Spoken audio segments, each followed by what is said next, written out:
Let's do our makeup. Before you do anything on your face, please, for the love of God, put some sunscreen on. This is fucking Hawaiian Tropic Shield 50. SPF 50.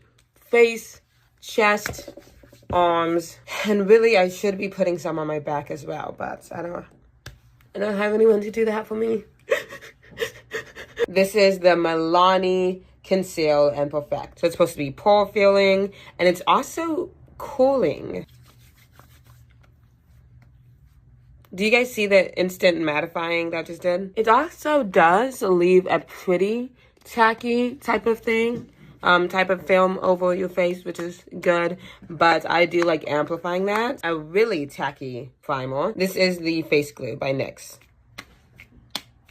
It's sticky, all right. Okay, I'm gonna do the base of my makeup real quick, which I've only done 1,000 times on TikTok. So just watch any of those videos if you care that much.